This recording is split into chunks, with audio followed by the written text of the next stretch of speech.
Madame, Monsieur, bonsoir. Diagnostic mondial et national de l'entrepreneuriat aujourd'hui dans Question d'actu. Et l'actu, c'est ce rapport Global Entrepreneurship Monitor 2023-2024. Car après une pandémie et une guerre toujours en cours aux portes de l'Europe et des tensions palpables à tous les niveaux, les chefs d'entreprise de par le monde vivent depuis quelques années dans un climat d'appréhension et d'incertitude. D'où l'importance de ce genre de baromètre, car il permet de s'appuyer sur ce genre de moniteur empirique pour mieux déceler les tendances à entreprendre et donc à investir. Une aubaine aussi pour les décideurs afin de mieux ajuster leur politique publique à même de répondre aux besoins et contraintes du marché. Et pour la première fois en Afrique, le Maroc a été officiellement désigné comme pays hôte pour le lancement de ce rapport mondial Global Entrepreneurship Monitor. Ce baromètre scientifique se distingue des autres investigations car il se concentre sur les attitudes, aspirations et activités des individus en lien avec l'entrepreneuriat et donc la carrière d'entrepreneur.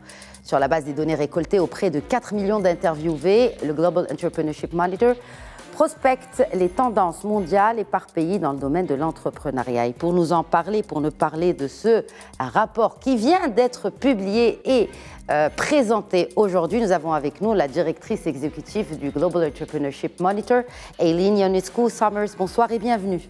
Bonsoir, c'est un plaisir d'être là, au Maroc et ici avec vous. Merci. Merci, un plaisir largement partagé que de vous accueillir. Nous avons aussi avec nous le doyen de la faculté des sciences juridiques, économiques et sociales de Casablanca, qui est aussi, qui accueille ce laboratoire entrepreneuriat et PME au sein de la faculté. C'est Abdelatif Komat. Bonsoir. Bonsoir et merci. Et merci pour l'invitation. Merci à vous de l'avoir accepté de répondre à nos questions.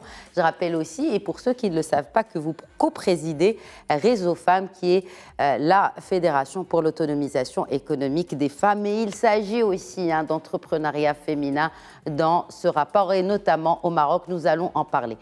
D'abord, et on fait d'habitude, on commence avec de la pédagogie dans cette émission. Pour Madame Ionescu-Summers, on commence par de la pédagogie. J'aimerais bien commencer par de l'histoire. Alors, ce rapport vient de souffler sa 25e bougie.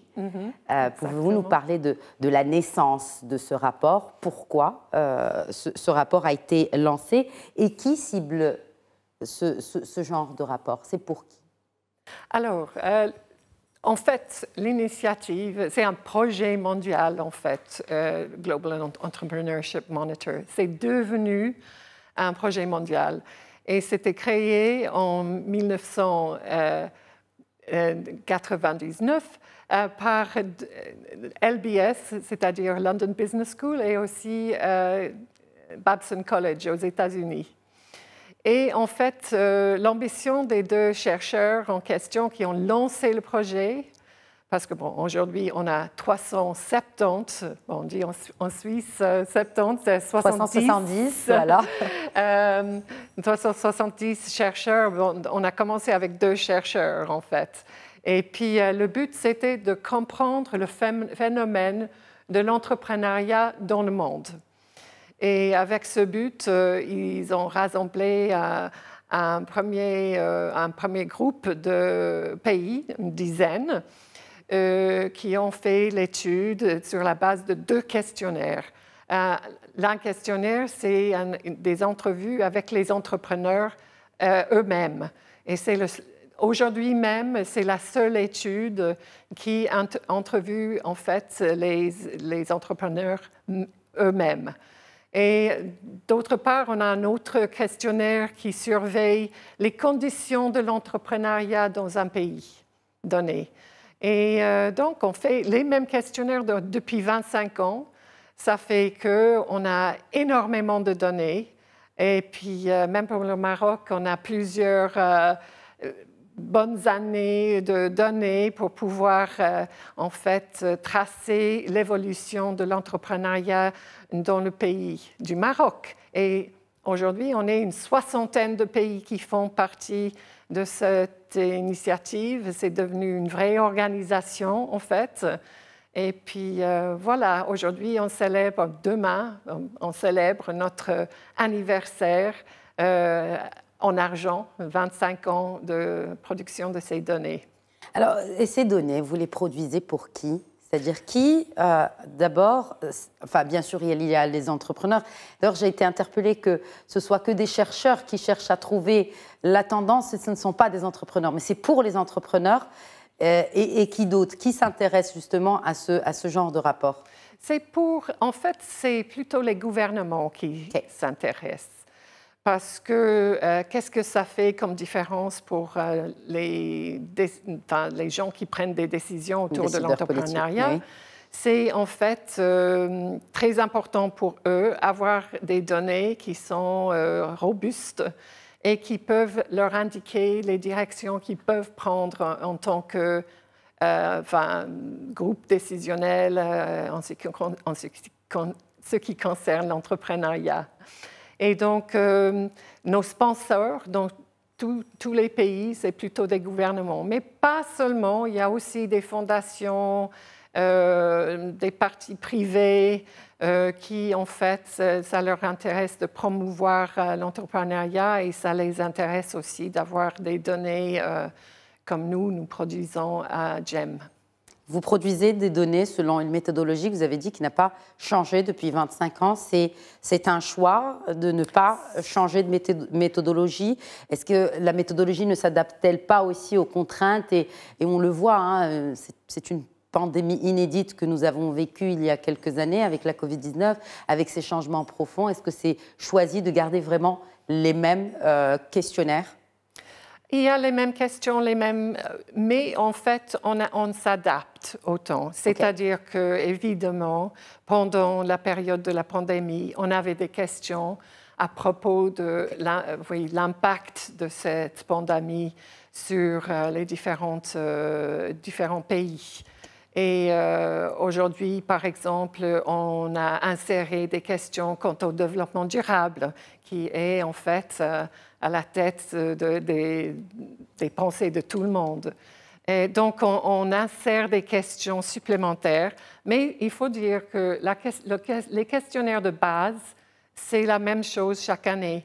Et ça nous permet en fait de comparer par rapport à un temps où il n'y avait pas de crise. Qu'est-ce que ça fait la crise financière de, par exemple, 2008 par rapport à avant la crise?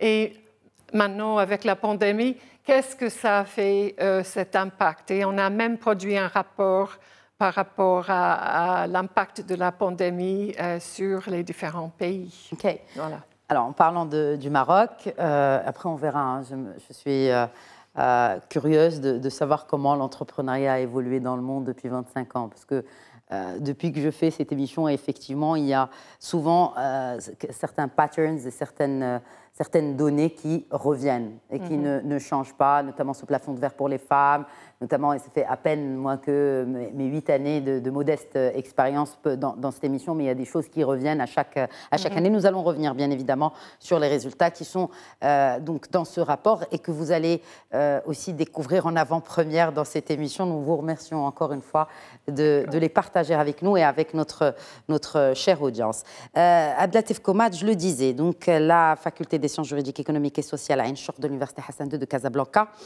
s'est attelée à cette question de l'entrepreneuriat en créant ce laboratoire entrepreneuriat et PME. Peut-être parlez-nous un peu on a parlé de la naissance du Global Entrepreneurship Monitor, de la naissance de ce lab. Pourquoi en 2015? Qu'est-ce qui a fait enclencher cette dynamique, cette initiative au sein de votre faculté? En fait, on s'intéresse à l'entrepreneuriat dans plusieurs dimensions. Tout d'abord, la formation. Nous avons été les premiers à lancer des masters en entrepreneuriat. Nous avons également lancé des incubateurs. Aujourd'hui, nous avons un incubateur spécialisé dans tout ce qui est projets sociaux, tout ce qui est économie sociale et solidaire, et un incubateur généraliste. Également, bien sûr, nous développons de l'accompagnement. Nous avons un master en accompagnement entrepreneurial. Il faut le dire, peut-être c'est parmi les constats, c'est que s'il n'y a pas une dynamique entrepreneuriale, c'est entre autres parce qu'il n'y a pas un véritable accompagnement. À un certain moment, on a cru que l'entrepreneuriat... Excusez-moi, je vous interromps. Comment est-ce qu'on peut avoir des entrepreneurs en herbe ou qui ont besoin d'accompagnement? Est-ce que c'est ouvert pour tout le monde? Ah oui, bien sûr. En fait, les incubateurs, ce sont des incubateurs. On lance des appels à candidature qui sont ouverts à la population d'une manière générale, pas seulement nos étudiants. D'accord. Donc, bien évidemment, en fait, aujourd'hui, il y a une dominante beaucoup plus jeune, formée, etc. Mais ce sont des incubateurs chez nous, mais ailleurs aujourd'hui. Il y a plusieurs initiatives. On peut parler au Maroc à travers l'INDH, à travers un certain nombre de projets qui lancent des appels à projets avec de l'accompagnement, mais également des formules de financement. Pour dire que nous nous sommes intéressés d'une manière globale à cette question. Bien sûr, notre vocation, c'est la formation et la recherche, mais on a eu bien sûr l'occasion de nous rapprocher de GEM. Et là, peut-être en complément à ce qu'a dit Aliane tout à l'heure, par rapport un peu à la vocation recherche. Aujourd'hui, je dirais que ce genre de projet, il s'inscrit parfaitement dans ce que devrait être la recherche scientifique, c'est-à-dire un outil scientifique à l'aide de la prise de décision, parce que on se dit parfois à quoi sert la recherche, etc. Nous sommes dans la recherche. Non, mais où est la recherche, on se dit? Est-ce que la recherche n'est pas un peu déconnectée de la réalité? C'est ce qu'on reproche, peut-être, enfin pas peut-être, mais à tort, de se dire que effectivement les chercheurs restent dans leur carcan universitaire académique et n'ont aucune idée sur ce qui se passe vraiment sur le terrain et notamment dans l'entreprise. Alors il y a deux composantes en fait à évoquer par rapport à la particularité de cette étude. Tout d'abord, en fait, l'enquête il se fait auprès de la population d'une manière générale, mais également auprès des experts, qui sont des experts, soit des entrepreneurs, soit qui sont dans l'écosystème entrepreneurial. Donc, en fait, les réponses, ils n'émanent pas de gens qui ne sont pas forcément en relation avec les véritables problèmes. Et donc, bien sûr, c'est une émanation du monde professionnel. Donc, il y a un mix entre le commun des mortels et entre des experts et des initiés à l'entrepreneuriat. La deuxième chose, c'est l'intérêt à la dimension attitude, la dimension comportementale. Et c'est pour ça qu'il y a, aujourd'hui, nous avons fait au Maroc à peu près 3500 interviewés par rapport à l'index national, alors que le requis, c'est 2000. Nous sommes allés jusqu'à 3500 pour élargir notre échantillon. Quel est l'intérêt? L'intérêt, c'est de détecter les problèmes culturels, les problèmes sociaux, parce qu'aujourd'hui, on peut peut-être, tout à l'heure, on va en parler, l'aspect éducationnel, qui est l'initiation à l'entrepreneuriat qui pose problème. Parce que quel est le constat en fait essentiel pour le cas du Maroc, c'est qu'il y a beaucoup d'intentions d'entreprendre, il y a peu de passage à l'action. Et le frein, ce n'est pas forcément l'écosystème. L'écosystème, il y a une évolution, mais c'est au niveau de la peur de l'échec. Le Marocain, dans son essence, il veut entreprendre, mais ça se répare à travers de l'éducation, de l'accompagnement, etc. C'est pour ça que je dis que c'est une étude très, très importante pour aider la prise de décision, aussi bien au niveau de l'écosystème, c'est-à-dire tout ce qui est juridique, financier, etc., mais surtout au niveau comportemental. On a besoin d'initier nos enfants. Je ne parle pas de l'université. Hein. Oui, dans d'autres pays, l'initiation à l'entrepreneuriat, il commence à bas âge, à partir du maternel, du primaire, etc. On commence à initier l'enfant à la prise de décision, à la prise de risque, à la curiosité, à l'innovation, à la créativité. Tout cela, il va falloir qu'on le développe au niveau de notre système éducatif. C'est un grand constat qui fait en fait la grande particularité du Maroc, c'est que comparativement aux autres pays, nous avons le taux d'intention le plus élevé et nous avons le passage à l'action le plus faible. Donc il y a un gap et ce gap, il faut le réparer en continuant à agir sur l'écosystème, mais surtout sur l'éducation à l'entrepreneuriat. Madame Ionescu Summers, pourquoi le Maroc? Pourquoi le Maroc pour accueillir le GEM, donc Global Entrepreneurship Monitor? Parce que, bon, d'abord, nous essayons chaque année de lancer le rapport dans un pays différent et on n'a jamais fait ça en Afrique. Et c'est la première fois, donc c'est unique. C'est une occasion unique aussi de parler à, disons, des spectateurs africains et leur dire, bon, venez vous rejoindre à nous. Il y a des pays qui sont, parce que vous avez parlé tout à l'heure de 66 pays, n'est-ce pas? Une soixantaine de pays. Oui. Est-ce qu'il y a des pays africains dans la soixantaine de pays que vous auscultez dans cette enquête d'entrepreneuriat? C'est en Afrique qu'on est le plus faible. Okay. C'est clair qu'on est très fort en Europe, on est très fort en Amérique du Nord. C'est peu aussi l'emblème de l'entrepreneuriat, cette Amérique du Nord. Exactement. Mais le Moyen-Orient aussi. on est très bien en Asie et aussi en Amérique latine. C'est clair qu'on a besoin maintenant, aujourd'hui, de plus de pays africains. Et donc, c'est un appel aux chercheurs qui sont là de penser en fait à vous rejoindre à GEM. Avec cette plus grande enquête sur l'entrepreneuriat dans le monde. Oui, c'est le plus grand. En fait, on a eu en 2023 136 000 entrepreneurs, la population adulte, qui ont été interviewés pour notre Adult Population Survey. Et puis 2000 intervenants pour notre National Expert Survey. Est-ce qu'il y a une tendance commune à travers le monde? Est-ce qu'il y a un point en commun, que ce soit Europe, US, Afrique, Moyen-Orient? Oui, on a constaté que l'éducation à l'école, presque partout où on est dans le monde, en Europe, en Amérique du Nord, partout, c'est faible. C'est en fait l'introduction, justement, de l'entrepreneuriat, de la prise de risque, de la réduction de la peur de ne pas bien réussir. Et ça, c'est vraiment un problème partout, dans tous les pays. Et chaque année, on met l'accent sur ce faille, si vous voulez, en fait, mais il n'y a rien, il y a peu de choses qui bougent. Dans d'autres aspects, il y a des choses qui bougent, mais pas sur l'éducation. C'est intéressant. C'est intéressant et ça fait partie aussi de ces points relatés, c'est l'éducation entrepreneuriale. C'est un concept nouveau quand même. Est-ce qu'il a atteint la maturité nécessaire pour pouvoir donner des résultats selon vous? Parce que là, ça fait 25 ans que vous suivez un peu l'évolution n'est-ce pas, de l'entrepreneuriat. Est-ce que vous pensez que c'est quelque chose de nouveau qui a été introduit dans des écoles ou dans des universités, comme c'est le cas pour la faculté ici à Casablanca? Mais est-ce qu'il est temps qu'on commence à récolter les fruits de ce genre d'initiative? Oui, disons que moi, je pense que ce soit dans les écoles primaires, secondaires ou même les universités, on visait dans le passé plutôt les carrières traditionnelles.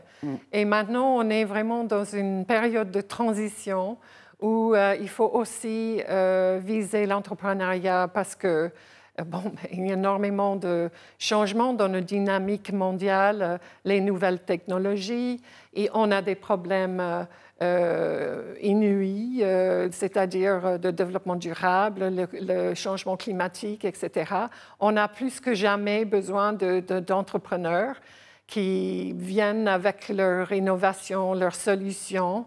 Et puis, je crois que gentiment, en fait, un petit peu trop lentement, les écoles, les universités se rendent compte qu'il faut introduire des cours et qu'il faut en fait préparer les élèves et les étudiants d'une façon différente que d'antan. Madame Ionescu-Summers, est-ce que vous pensez qu'il y a des pays qui ont vraiment créé la surprise à travers tous les pays qui sont scrutés dans le cadre de ce rapport? Est-ce que selon vous, il y a certains pays qui se distinguent et sortent du lot? C'est très intéressant parce que dans les 3 à 5 dernières années, on a vu un véritable changement de dynamique dans le Moyen-Orient, c'est-à-dire dans les Émirats, dans l'Arabie saoudite, qui maintenant sont à la tête de notre classification de conditions idéales pour l'entrepreneuriat dans le monde. Et en fait, par contre, on a vu que des pays qui étaient traditionnellement en tête ont en fait perdu des places par rapport à ces pays-là. Et c'est très intéressant de voir ça. Il y a une véritable transformation qui est en train de se faire. Exact. On le voit d'ailleurs. Oui. On le voit dans certains de ces pays, notamment pour les femmes entrepreneurs. Oui. Nous allons y arriver sous peu. Où en est le Maroc dans ce classement, professeur Komat? Alors le Maroc, en fait, je crois qu'il est classé 35e sur les 46 qui ont en fait traité les deux questionnaires. Donc c'est un résultat, je dirais, par rapport à la structure globale des participants, parce qu'il faut dire, il y a essentiellement des pays développés, des pays émergents, peu des pays, notamment africains, on en a parlé. Donc ça reste, je dirais, un peu mitigé par rapport au potentiel. On aurait souhaité être un rang supérieur. Alors ce qui a été évoqué pour le cas du Maroc en termes de dimension positive, c'est que, selon les critères et les grilles d'évaluation, nous avons une infrastructure physique qui est bonne. Nous avons ce qu'appelle un peu la grille, ce qu'on appelle l'infrastructure légale et professionnelle. Également, c'est bon. Également, toute la dimension politique gouvernementale. Sur ces trois dimensions, les tendances sont plutôt positives. Infrastructure physique, infrastructure légale et professionnelle et politique gouvernementale.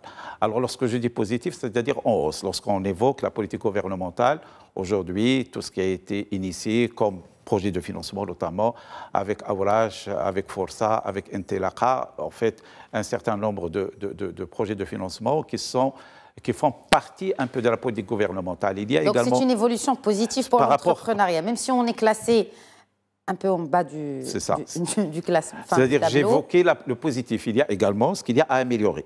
Donc, mais le positif, c'est ces 3 points que vous avez évoqués. C'est ça. Donc l'infrastructure solide, l'aspect juridique, plutôt, juridique, et enfin les politiques publiques. Voilà. En ce qui concerne les choses à améliorer, c'est l'éducation entrepreneuriale, et puis bien sûr l'accès au financement et l'accès au marché. Très important. L'accès au marché également, pose problème. D'ailleurs, on l'a vécu à la période du Covid, où il y avait un certain nombre d'activités, notamment tout ce qui est coopérative et autres, qui sont restées très dynamiques, mais ils avaient des difficultés justement à accéder au marché, d'où la digitalisation, le marketing digital, etc. Le marché et la finance restent quand même des problématiques, et bien sûr l'aspect sensibilisation et éducation. Alors ça, d'une manière générale, nous avons du positif et nous avons des points améliorés. Ce qui a été également relevé, ce qui sont des tendances lourdes, bien sûr, il y a des petites évolutions, mais qui restent des tendances lourdes. C'est ce que j'ai dit tout à l'heure, le gap entre l'intention et le passage à l'action. Mais par contre, le Marocain reste positif par rapport à l'appréhension de la question de l'entrepreneuriat. Et il est positif par rapport aux opportunités. Il se dit que le Maroc, nous avons des opportunités. Nous avons des possibilités d'entreprendre. Le Maroc, encore aujourd'hui, sur plusieurs dimensions, il y a encore beaucoup de choses à faire. Également, on estime que nous avons les compétences et les connaissances. Globalement, les réponses sont positives, c'est-à-dire que le Marocain a, je dirais, le background pour entreprendre.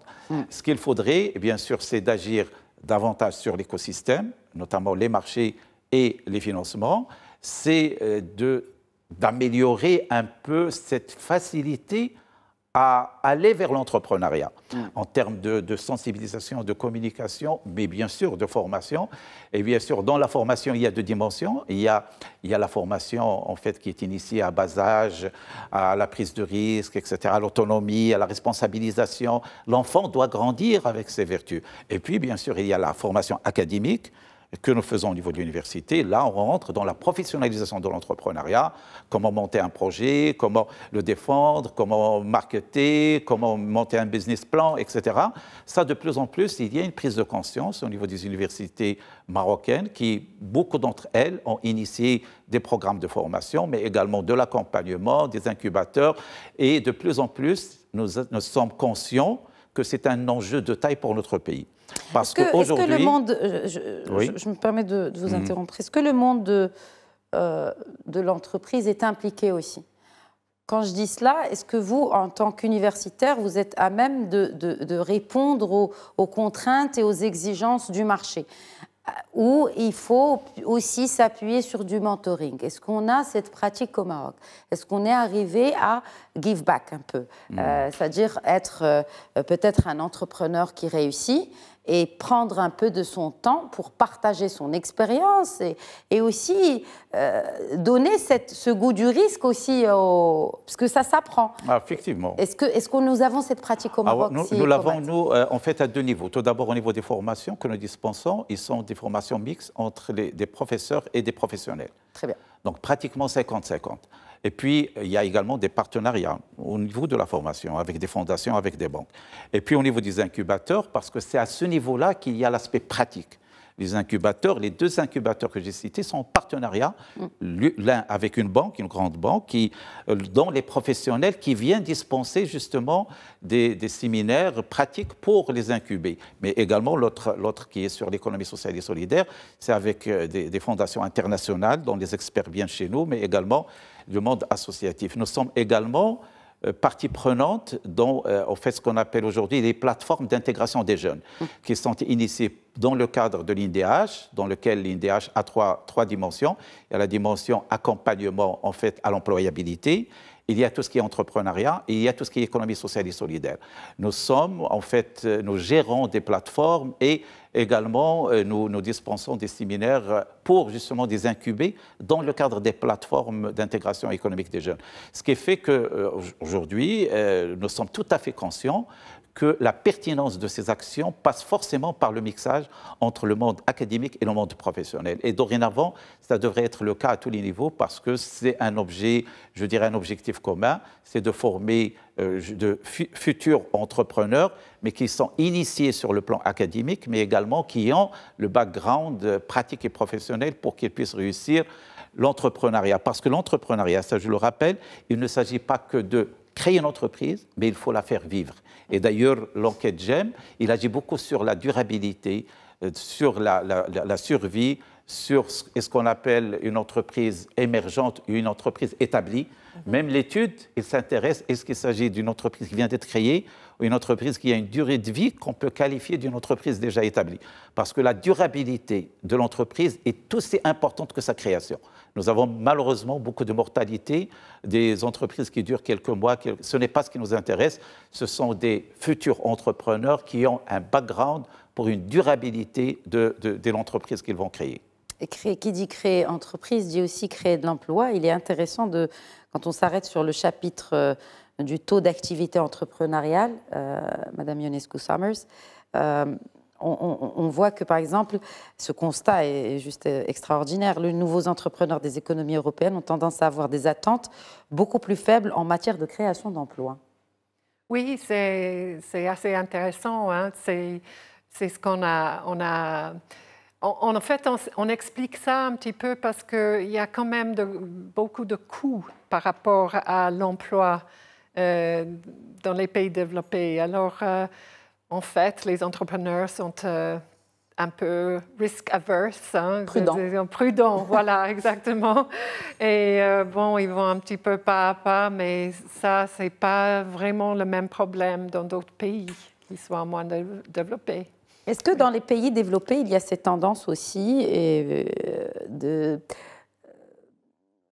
qui profite aussi de cette discrimination positive, même si ce terme est à prendre avec beaucoup de prudence, puisqu'on parle de prudence, et ils ont tendance à embaucher plus de femmes que d'hommes?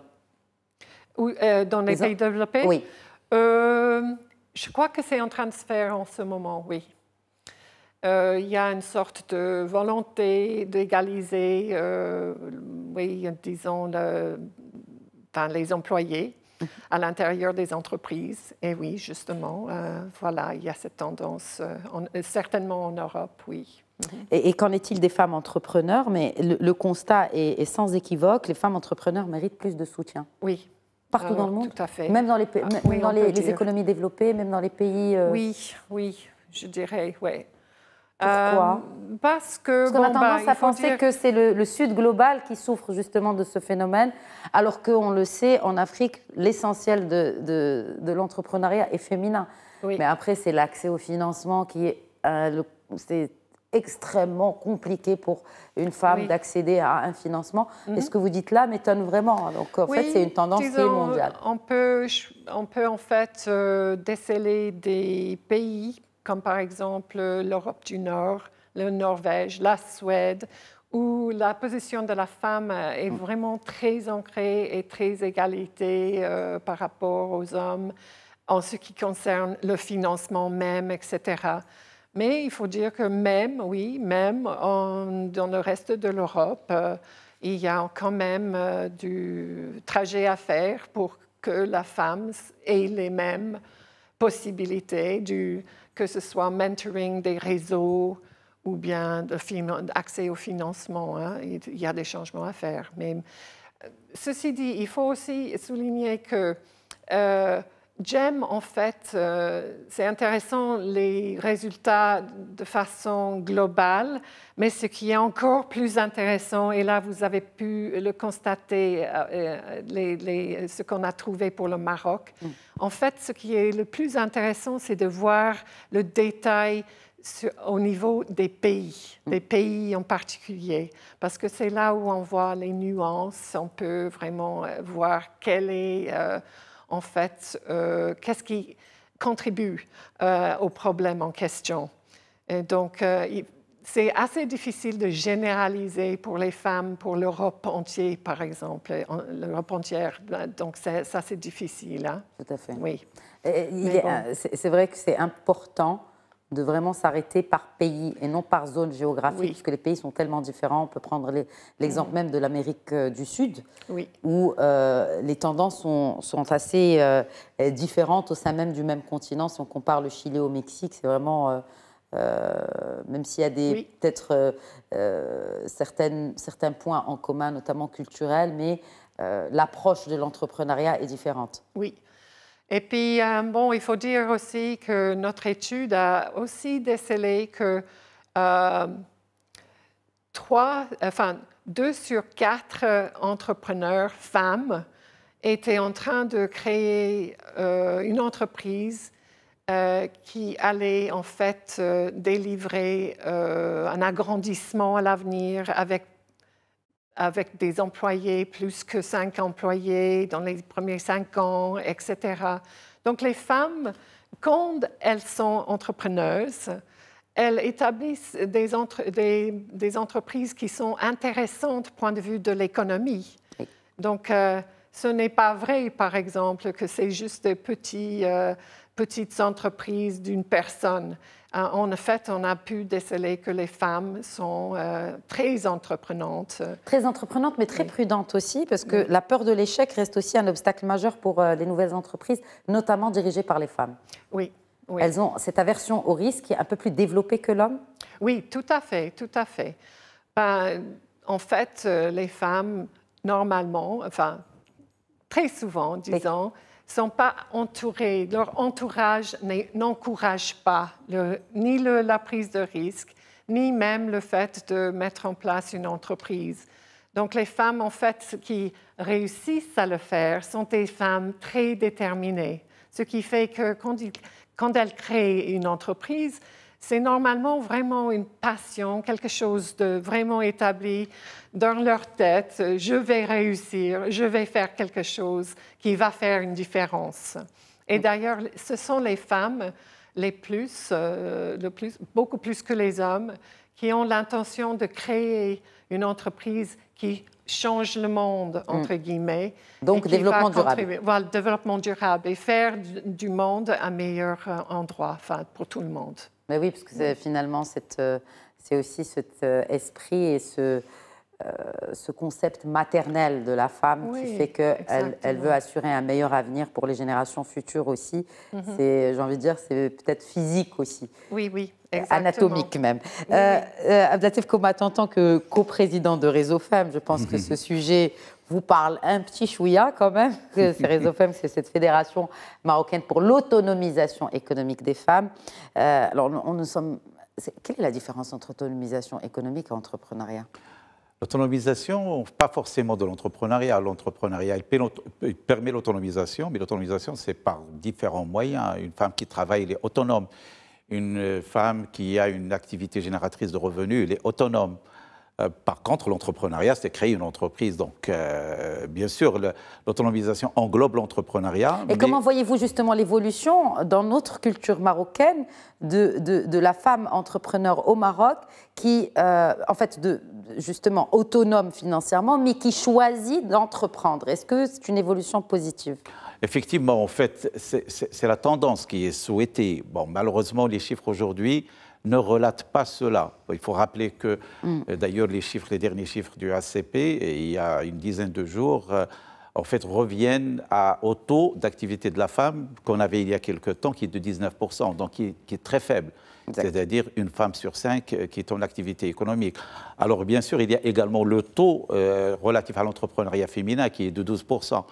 Donc, c'est très faible par rapport au potentiel de la femme marocaine. Alors, bien sûr, c'est une question centrale pour notre pays. On l'a toujours dit, on l'a souvent dit, qu'il y a une dimension économique et une dimension sociale. La dimension économique, bien sûr, aujourd'hui, si la femme est je dirais, active, cela, c'est aux dépens de la croissance économique, c'est de la création de richesse, parce que la femme, forcément, il va créer de la richesse, je dirais qu'il va même la créer autrement, parce que c'est un plus qui pourrait toucher d'autres secteurs, d'autres manières de faire, une intelligence, je dirais, collective plus élargie.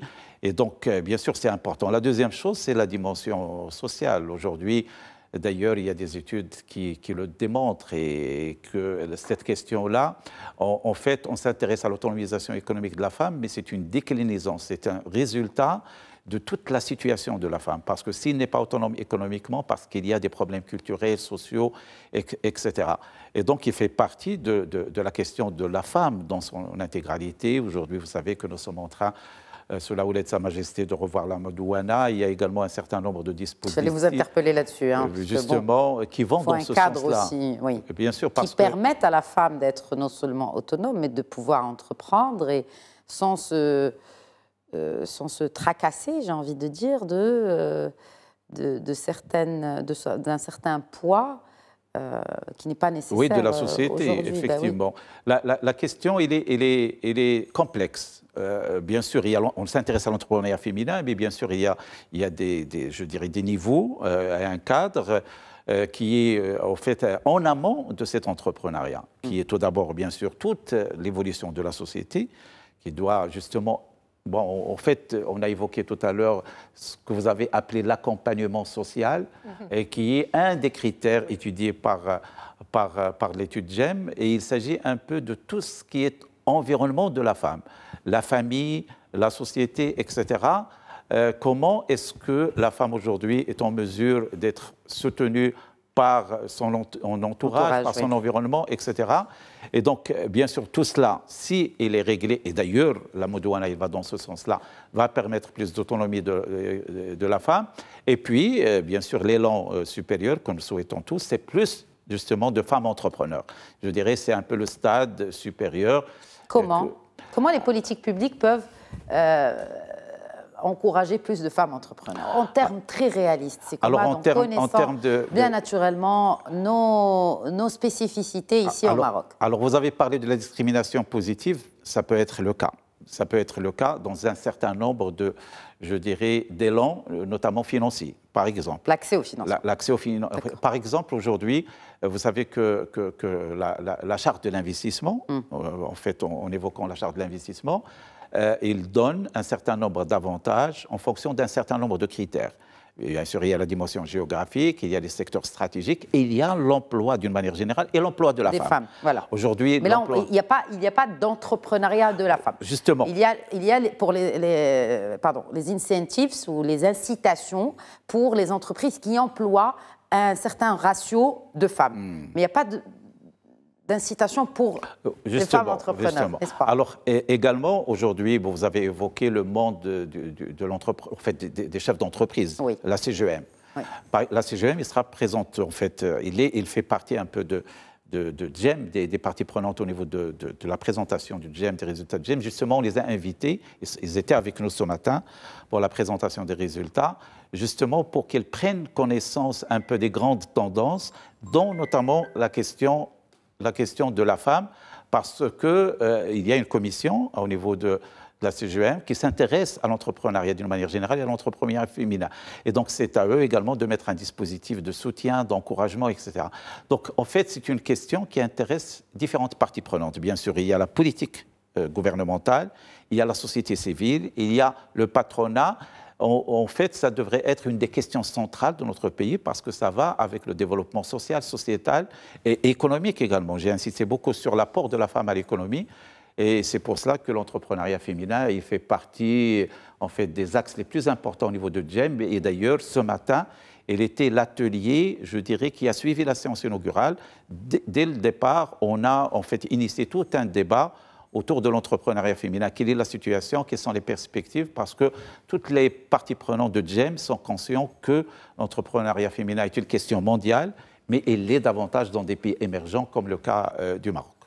Exact, elle l'est davantage. Et comment cela se fait-il? Et juste, parce que donc le rapport a été présenté ce matin, comme vous l'avez dit, et certains de ces chiffres sont vraiment intéressants à suivre. Vous avez parlé tout à l'heure, Madame Ionesco-Summers, des économies du Moyen-Orient. Il y a notamment ce chiffre, 5 économies que les experts ont évaluées comme étant satisfaisant, à la fois le soutien social aux femmes entrepreneurs et leur accès aux ressources, donc financières notamment, et ce par rapport aux hommes. Il y a les pays du Moyen-Orient, en l'occurrence le Qatar et les Émirats arabes unis. La Norvège, la Suède, n'en parlons pas, parce que bon, ça fait partie de leur ADN, hein, oui, c'est clair. Oui. Il y a l'Inde. Et l'Inde, qui est en train... Non, disons, il y a un grand changement qui est en train de se faire. Alors que c'était un pays, rappelons-le, hein, oui. où il y avait encore la société civile qui militait vraiment pour des droits élémentaires de la femme. Et c'est là où moi je me pose il y a un grand point d'interrogation sur l'Inde. Oui, mais on peut le mettre pour le Moyen-Orient aussi, qui aurait dit qu'il y a plus que 5 ans, on aurait en tête de liste, en tête de classification, l'Arabie saoudite et les Émirats. C'est vraiment intéressant de voir ces changements. Donc l'Inde, c'est un nouveau venu dans cette catégorie. Et il faut dire aussi que dès qu'on a changement dans certains pays qu'on n'aurait pas pu croire que ces changements viennent et certainement pas si vite, après d'autres pays commencent à se poser des questions. Peut-être quand même qu'on devrait changer nos optiques. Voilà. Voilà, changer l'optique, Sikomat, depuis le temps que toutes les militantes et je m'arrête un peu plus davantage sur cette question féminine parce que l'un des points qui ont été soulevés d'ailleurs dans ce rapport, c'est la résilience. Est-ce que les femmes chefs d'entreprise ou entrepreneurs sont plus résilientes que les hommes? Effectivement. Toute objectivité. Toute objectivité, parce que tout à l'heure, vous avez évoqué la version justement au risque. Peut-être c'est, je dirais, le risque, lorsqu'on entreprend, en fait, il faut prendre des risques. Mais par rapport à la résilience, l'expérience, il l'a démontré. Et d'ailleurs, il y a eu beaucoup d'études. Ça, ce n'est pas que du dit, c'est du réel qui est avéré, c'est factuel. Vous savez qu'on a, notamment au niveau de l'université, on a fait beaucoup d'études post-Covid sur l'impact du Covid, notamment en termes de disparition d'entreprises, etc. En fait, la persévérance d'un certain nombre d'activités, par exemple, ce qu'on appelle au Maroc l'économie sociale et solidaire à travers les coopératives, etc., ce sont des activités qui ont beaucoup plus persévéré, qui ont duré et qui ont été résilientes et dans leur majorité, ils sont gérés et menés par des femmes. Et donc, la réponse, c'est forcément oui, mais pas seulement, comme vous l'avez dit, d'une manière subjective, non objective, et basée sur des résultats qui sont initiés par des organisations nationales et internationales, mais également des études universitaires qui ont montré que, sur tous les plans, la femme était plus résiliente, surtout dans des moments de difficulté, qu'il soit sur un plan social, sur un plan économique. Donc, tout cela est avéré à travers des chiffres avec des études pragmatiques. Alors, parce que là, nous sommes début 2024, même si déjà 2 mois se sont écoulés. Nous sommes là au Maroc, rappelons-le, Casablanca, qui accueille aujourd'hui, mais aussi demain, des présentations à ce congrès autour de ce Global Entrepreneurship Monitor pour donc 2023-2024. Je ne peux pas finir cette émission sans vous poser la question sur les opportunités. Parce qu'il y en a des opportunités. Même si nous évoluons dans un monde vraiment très tendu, la situation est tendue, géopolitique, mais aussi économique du coup, c'est normal. Il y a les plus grandes puissances qui s'essoufflent, dont l'économie s'essouffle, et cela risque de poser un problème, et risque de créer des appréhensions chez les entrepreneurs. Que pouvez-vous leur dire? Quelle est la tendance? Sur la base de l'étude qui a été menée, des études qui a été menée, quelle est la tendance, notamment sur la zone géographique à laquelle nous appartenons, mais aussi en Europe, parce que cela nous concerne aussi, c'est notre premier fournisseur, notre premier client au niveau de l'Europe, et au niveau du Maroc, pardon. Et de manière globale, est-ce que 2024 sera une meilleure année que 2023 pour l'entrepreneuriat? Question difficile, mais je ne doute pas que... Je pense que oui. Parce qu'en fait, il y a beaucoup de pays qui indiquent qu'il y a énormément d'opportunités. Et comme on en a discuté, il y a énormément de changements dans les optiques et dans la politique autour de l'entrepreneuriat dans des pays qui comptent, disons, sur le plan mondial. Et donc, je pense que maintenant, on peut mettre la pandémie bien derrière. Et puis, on voit bien dans les chiffres, dans notre étude, que les choses sont en train de... Enfin, les entrepreneurs sont en train de se prendre en main et prendre les opportunités. Mais bon, il faut oser, il faut y aller. Et il faut surtout adopter les nouvelles technologies parce qu'on a vu que ça, c'est un petit problème. C'est que les entrepreneurs ne sont pas en train d'adopter les nouvelles technologies assez vite. Oui, surtout que les entrepreneurs qui sont déjà établis ont du mal avec les nouvelles technologies. Donc, oui, exactement. Donc, Sikomat, peut-être un dernier mot sur... D'abord, j'ai oublié de vous poser la question au tout début. C'est une première en Afrique, je le rappelle, que le Maroc accueille donc la présentation de ce rapport en la présence de centaines d'experts venus des 4 coins de la planète, une première fois en Afrique. La symbolique de l'endroit qui accueille ce congrès? En fait, le Maroc, bien sûr. Est-ce que vous parlez du Maroc? Oui, en l'occurrence, le Maroc et Casablanca. Alors, la symbolique, en fait, le Maroc, aujourd'hui, il a un leadership au niveau de l'Afrique, qui est reconnu. Et en fait, peut-être, et Hélène sera d'accord avec moi, nous sommes en train de vivre, bon, peut-être on ne va pas anticiper, on est encore aux premières journées, mais un événement qui s'annonce réussir sur tous les plans, notamment au niveau de l'afflux, au niveau du nombre de participants. Donc, c'est... Bon, je ne vais pas dire un record. Cette deuxième journée, en tout cas, a été... L'attractivité, où, en fait, bon, à un certain moment, on a eu des appréhensions par rapport à l'intérêt des personnes des 4 coins du monde qui vont venir au Maroc, dont la quasi-totalité pour la première fois. Il faut rappeler que nous avons des personnes qui sont du Chili, du Mexique, de la Corée du Sud, pratiquement des coins les plus lointains du Maroc qui viennent. Donc, bien évidemment, ça, ce n'est pas au hasard, tout d'abord parce que nous avons été réguliers. Le Maroc, depuis qu'on a commencé en 2015, on a toujours été réguliers, on a toujours mené notre étude et je crois que nous avons une appréciation par GERA, qui est l'association gestionnaire de GEM, et nous avons notre professeur que je salue, le professeur Fatem Boutaleb, qui faisait partie du board de GERA l'année dernière, et donc... C'est une dame battante qui a milité pour que GEM vienne au Maroc. Et bien sûr, également, cela s'explique par la stabilité, par l'image qu'a notre pays à travers le monde. Donc, voilà, nous espérons que cet élan va continuer, mais surtout que nous tirions un peu les leçons de ce benchmark. Vous avez évoqué un peu les opportunités pour justement être factuel et détecter ces opportunités à travers les résultats de l'enquête. Par exemple, ce que je peux dire, c'est que le Marocain doit aller davantage vers l'international. Lorsque je vois les résultats par rapport à l'international, nous sommes classés 39e sur 45. Alors qu'aujourd'hui, l'appel notamment de Sa Majesté par rapport à l'Afrique, nous avons aujourd'hui des mastodontes marocaines qui sont au niveau de l'Afrique, les banques, les assurances, etc. Mais les PME, ils ont un marché énorme au niveau de l'Afrique. Et donc, il faut y aller, alors que nous ne sommes pas très bien classés sur cette disposition à aller vers l'international. Et c'est pour ça que je disais tout à l'heure, c'est une enquête très importante. Ce qu'il faudrait, c'est tout d'abord communiquer autour de ces résultats et échanger avec les décideurs, parce qu'il y a des décideurs qui doivent justement je ne dirais pas exploiter, mais tirer des leçons de ces résultats. Oui, surtout que c'est une étude gratuite. Enfin, voilà. Je dis ça, parce que généralement, les études coûtent de l'argent Aussi bien, au ministère. je dirais, sur deux plans essentiels. Le premier plan, c'est l'écosystème. L'écosystème, dans sa dimension juridique, légale, financière, etc.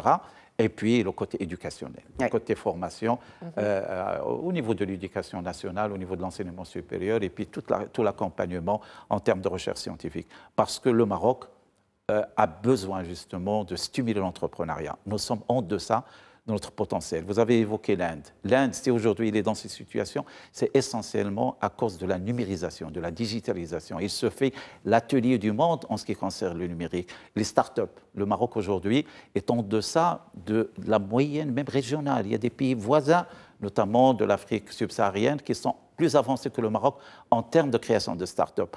Et donc, ce qu'il faut, c'est tirer les leçons, justement, de ce genre de, comme vous dites, c'est de l'information que nous mettons à la disposition des décideurs. Ben oui. Et il y a des tendances lourdes qu'il va falloir, justement, exploiter pour stimuler tout l'écosystème dans sa dimension, je dirais, financière, légale, mais également dans sa dimension éducationnelle. On attend beaucoup de cette stratégie digitale. Oui. On attend avec impatience, d'ailleurs. Je glisse ça au passage. Merci beaucoup, Abdelatif Komat. Merci à vous. Merci à vous également, Elina Ionescu. Summer, c'était un plaisir de vous accueillir sur ce plateau. Le plaisir, c'est à moi. Merci. Bon anniversaire au Global Entrepreneurship Monitor, donc qui fête cette année les 25 ans. C'est pour ça que nous avons consacré cette émission à ce socle de toute économie qu'est l'entrepreneuriat. Merci. Merci à vous. Et bien évidemment, merci à vous de nous avoir suivis. Très bonne soirée.